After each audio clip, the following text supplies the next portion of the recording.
Always different টাইপের food and explore করতে কিন্তু খুব বেশি পছন্দ করি। আজকে কোথায় গিয়েছিলাম এটার ডিটেলস থাকছে ভিডিওতে, so let's jump to the video. Recently আমি গিয়েছিলাম মিরপুর সনি স্কয়ার ফুড কার্টে। ফুড কার্ট মানেই কিন্তু কনফিউশনের জায়গা, এতগুলো রেস্টুরেন্ট, কোন রেস্টুরেন্ট রেখে কোন রেস্টুরেন্টের খাবার খাবো। বাট আমি কিন্তু একদমই কনফিউজ ছিলাম না, কাজ আমি গিয়েছিলাম ডালাস এক্সপ্রেসে। ডালাস এক্সপ্রেসে আমার এর আগেও যাওয়া হয়েছিল, এইবারও আমার ফার্স্ট চয়েস ছিল এইটাই। এন্ড ফাইনালি কিন্তু আমার ফুড চলে এসেছে। তাদের সিগনেচার মেনু থেকে একটা প্ল্যাটার নিয়ে, এই প্ল্যাটারে ছিল rice, peri peri chicken, vegetable, onion rings and 2 piece chicken strips. And Persian menu থেকে নিয়েছিলাম থালা ভর্তি কাবাবের প্ল্যাটার। আর এই প্ল্যাটারে ছিল পরোটা, কোফতা কারি, ইরানি চিকেন কাবাব, সাসলি, বিফ টিক্কা, গ্রিন চাটনি। দেন আরেকটা মেনু থেকে নিয়েছিলাম কাটসু রাইস বোল। অনেক বেশি এক্সাইটমেন্ট নিয়ে আমি ফার্স্টে তাদের কোফতা কারিটা ট্রাই করলাম। দেন কোফতা কারিটা আমার কাছে এভারেজ মনে হয়েছে, তেমন আহামরি মনে হয়নি। দেন পরোটাটা নিয়ে তাদের বিফ টিক্কাটা ট্রাই করলাম। বিফ টিক্কাটা সত্যি অনেক বেশি মজা ছিল আমার এক্সপেকটেশনের তুলনায়। দেন আমি তাদের রেশমি কাবাবটা ট্রাই করলাম। রেশমি কাবাবটাও খুব বেশি মজা ছিল আর অনেক বেশি সফট ছিল।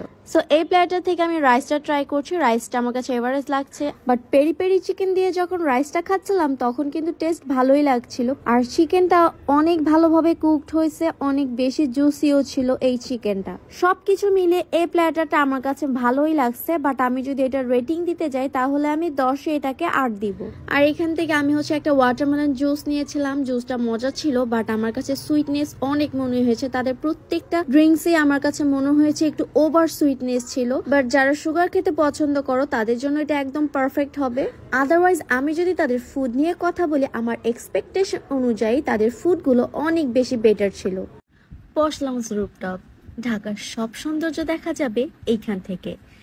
বলতে গেলে এটা বাংলাদেশের সেরা রুফটপ, যেখানে গেলে আপনার মন তো ভালো হবেই, তার পাশাপাশি কিন্তু পেটটাও ভরে যাবে। প্রত্যেকটা কর্নারই ছিল বেশ ফটোজেনিক, আর প্রতিটা কর্নারই কিন্তু ডিফারেন্ট ওয়েতে ডেকোরেশন করা হয়েছিল।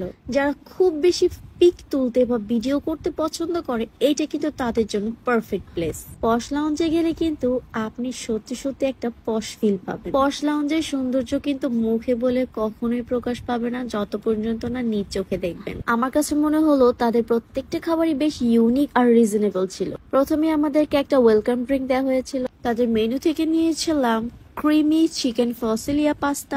আমরা ট্রাই করেছিলাম ক্লিয়ার অন্থন স্যুপ, আর এই অন্থন স্যুপে কিন্তু লুকিয়ে আছে এরকম চিকেন বল। দেন 550 টাকায় আমরা নিয়েছিলাম কোরিয়ান চিকেন মাইলি স্পাইস। এটার মধ্যে একটা সুইটনেস ছিল যেটা স্পাইসিটাকে ব্যালেন্স করছিল। পার্সোনালি আই ফিল এটার প্রাইস একটু বেশি। আমি কিন্তু স্যালাড খেতে খুব বেশি পছন্দ করি, তাই আমি নিয়েছিলাম স্টির ফ্রাই বিফ স্যালাড। আর আমরা রেগুলার লাইফে যে স্যালাড খেয়ে থাকি সেটা থেকে আমার কাছে মনে হয় রেস্টুরেন্ট স্টাইলে এই স্যালাড গুলো খুব বেশি ডিফারেন্ট আর ইউনিক ফ্লেভারের হয়ে থাকে।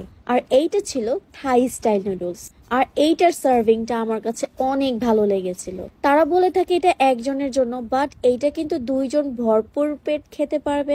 Last but not the least, আমরা ট্রাই করেছিলাম থাইল্যান্ড স্টাইলের স্যান্ডউইচ। আর এই স্যান্ডউইচটাও কিন্তু 2 জনের জন্য একদম পারফেক্ট হবে। রেস্টুরেন্টের সৌন্দর্য নিয়ে কিন্তু যত কথা বলবো ততই কম হবে।